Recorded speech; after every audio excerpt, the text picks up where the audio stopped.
Welcome to My Pet Project. This is Lauren Brinkman.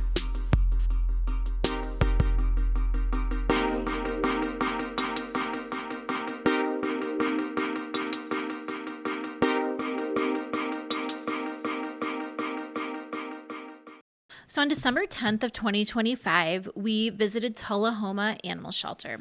And Tullahoma is a town that is split between Franklin and Coffee County in central Tennessee.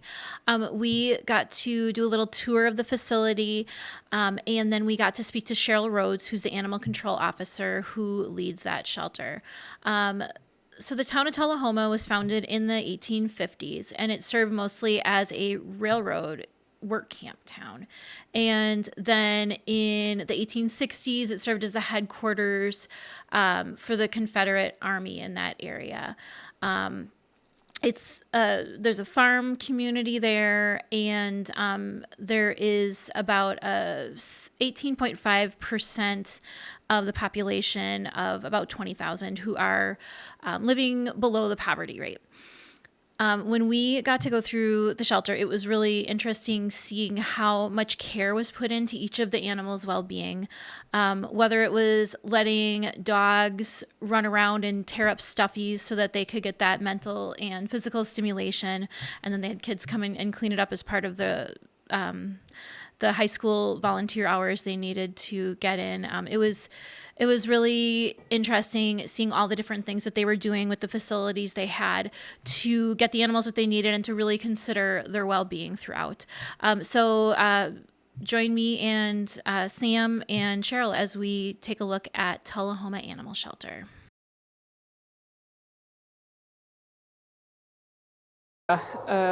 They'll use this space to max capacity as well, especially something like this you wouldn't want to put in the shelter with the big dogs. She was an emergency call last week, left outside in the cold. She was pretty lethargic. We didn't have high hopes at the vet, but they really got her turned around. So I think she'll do good. Oh my God.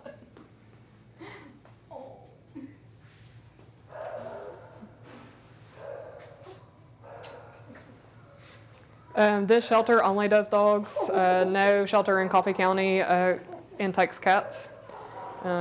So it's completely dependent on rescues to help cats in this area. But they do, on emergency situations, take cats in here. So. And then transfer them. Yes.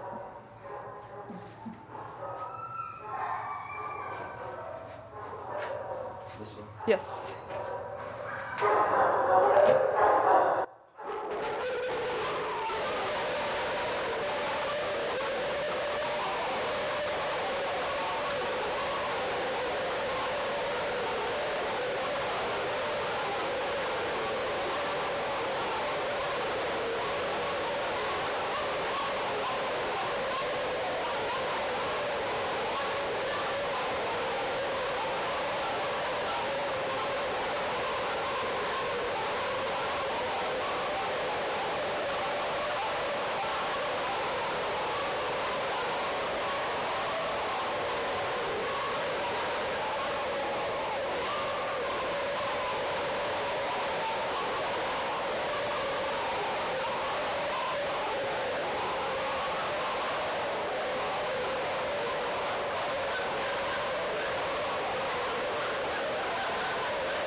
Yeah, a kitchen dog.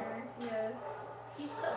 She's a good inside dog because she's used to being inside. She's been at a few different people's houses, so she's the dog that we put in the kitchen first. Yeah.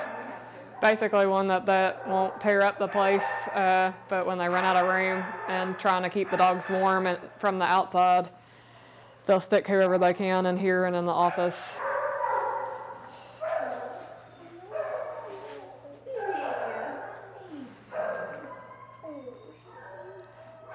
I think this is a really good example. No matter the situation, this shelter is very well ran. They have play groups. They're very involved with their dogs. But from an outsider coming in, you see the chaos. So why maybe adoptions aren't always as great here, for a stranger to come in and want to pick a dog, that's not their personality. They're kennel crazy, like they're stressed here. This is the tiniest little space that they have that they want to protect. They're barking at everybody.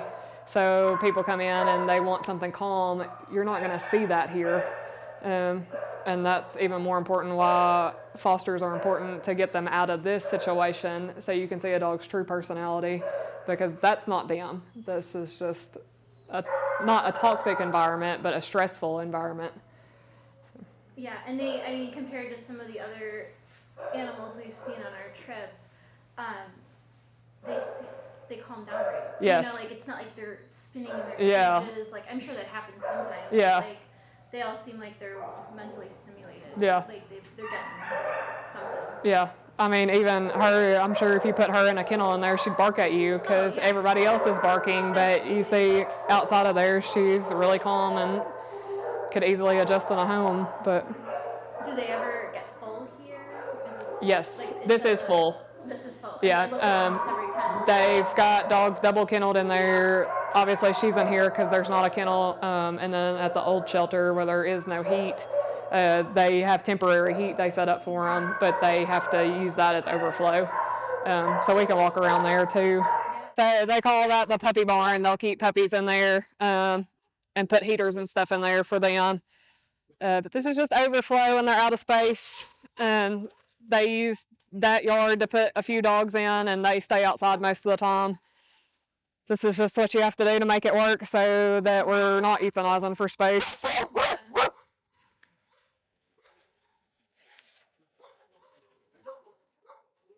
But they're really good, like I said, taking care of vetting needs. Like these dogs are generally pretty healthy and able to withstand the climate change. They just seem really mentally better. Like, yes. I mean, we would love to give every dog a lot with. It's just not practical. Right. Two, you can't sanitize the ground like you can the concrete, so that's definitely safer intake area. And so this inside. Yeah, similar to that, just smaller. Yeah. More rundown. More rats, unfortunately, but they make it work. Yeah. It's hard. So much rat. Yeah. The first. Well, and it's really hard to have rodent control in an environment where there are animals. Actually, there's food right there. Yeah. You don't know if the dog's going to eat it. Yeah. A couple of months ago, Jen actually took the remaining puppy of a litter of 11 that the pest control accidentally left poison in their kennel. That is like high school students. They have to commit to college stuff. I'm not 100% sure what all that's for. So don't let them have all the stuffies they want and destroy them out there, and the kids will come clean it up.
She's gonna come open this gate.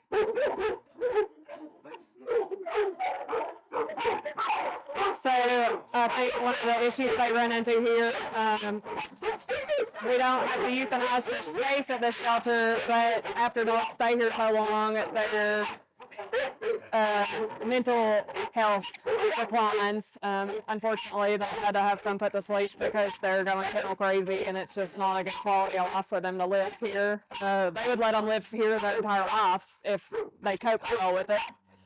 But it feels to you not humane to use. Yes, it absolutely is in some cases. I mean, they are at every adoption event every weekend. They advertise these dogs. They do what they can to get them adopted, but unfortunately, after 7 or 8 months, some of these dogs just can't be kenneled any longer. So.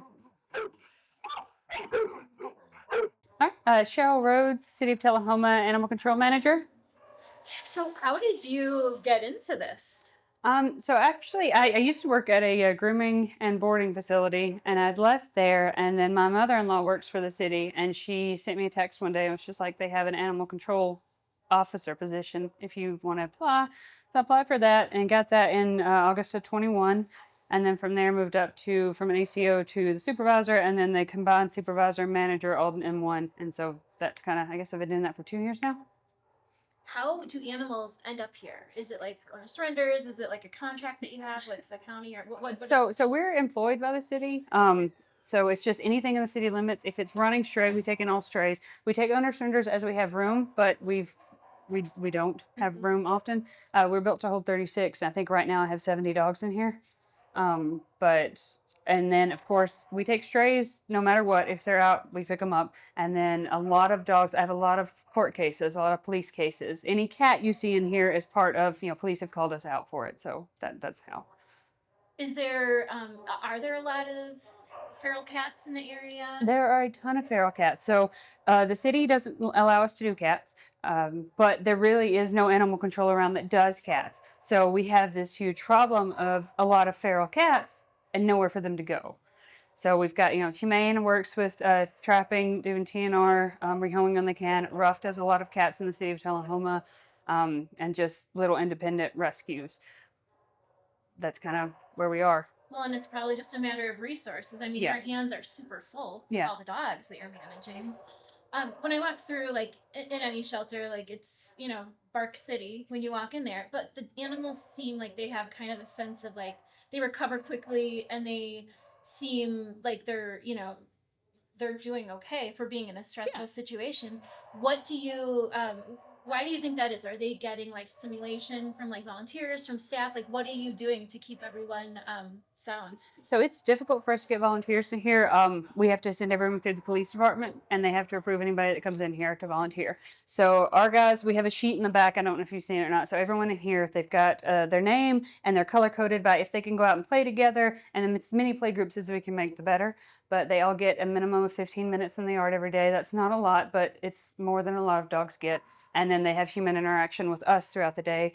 And then, like, sometimes if I'm going on a call that I know is not going to be, iffy, I'll let one ride with me. We'll let them ride with us to the vet, back and forth, just kind of letting them see people. And then twice a month, we go to different adoption events. One's at PetSmart, one's at Tractor Supply, and we will have walkers come in, and then they get to walk the dogs. And even if they don't know, they just foster out from that. They don't adopt straight from that because I want to do the background checks. But even if they don't go to a foster home, they still get that socialization where they can still meet everybody.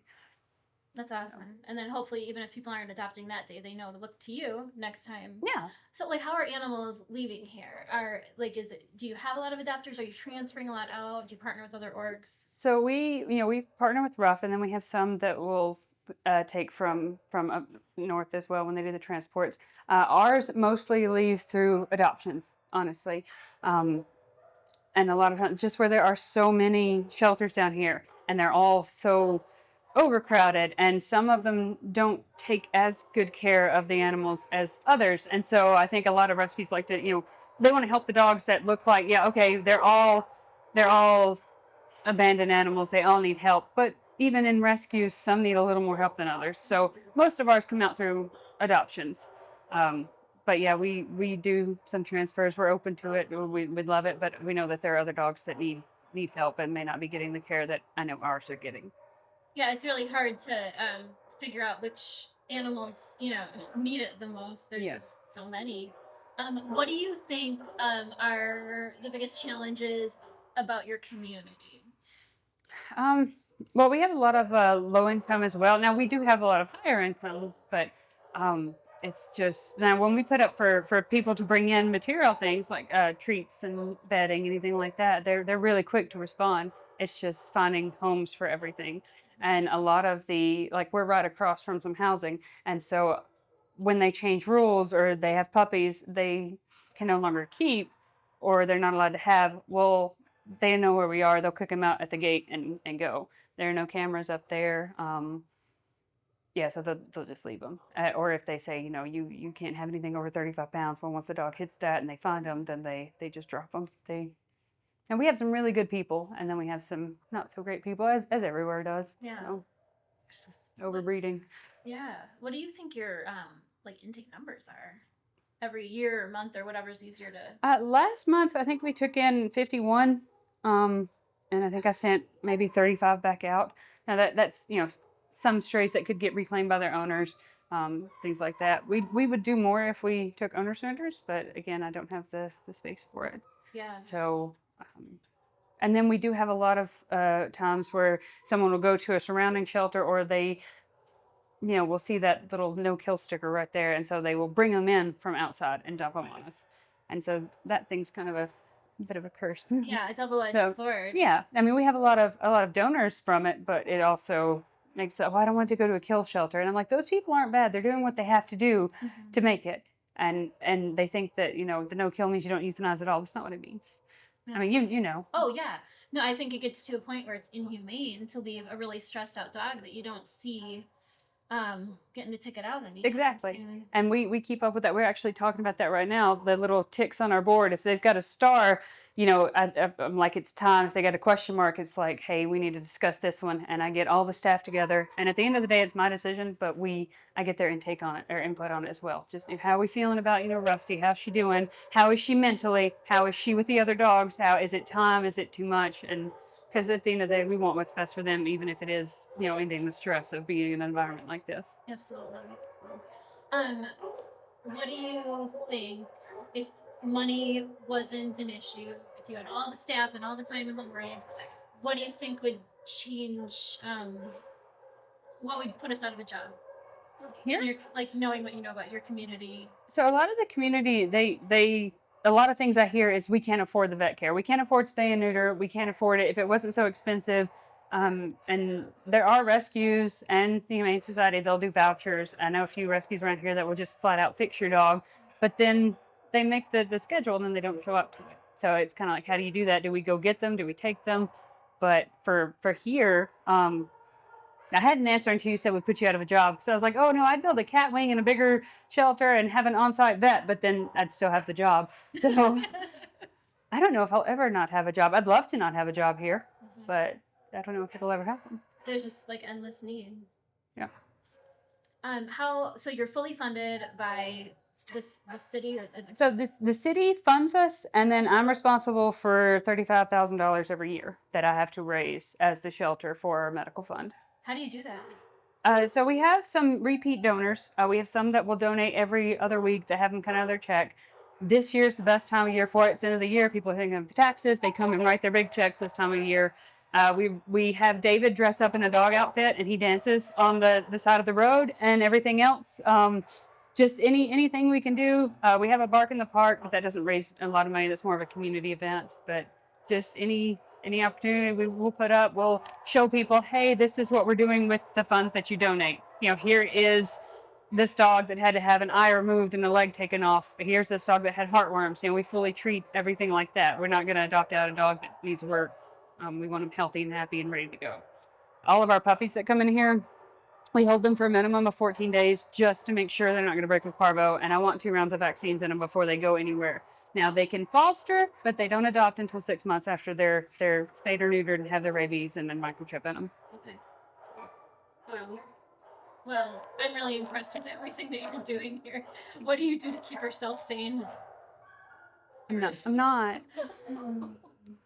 I'm so impressed with everyone I've talked to, but it just seems like it takes a lot to be at the mercy of a not probably huge budget. Yeah. And at the mercy of the rules that you walked into. Yeah.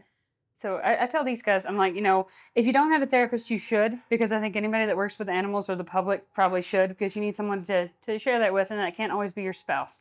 I go once a week. I have one. I mean, I encourage these guys to get one. Right now, with this whole incident that's happened, we've got a couple of free people that are offering anybody who went in the house, free therapy sessions. The city provides 8 free counseling sessions with the city. I've never used the city because I have my own lady that I have trust with, but yeah, I'm just like, take care of you. Here's your, like, I keep that bowl over there full of Reese's for David. I mean, just little things that we can find. Take care of you so you can take care of them. And then I ignore all that like Samantha does, and then eventually have a little tantrum for a bit, and then we're good again.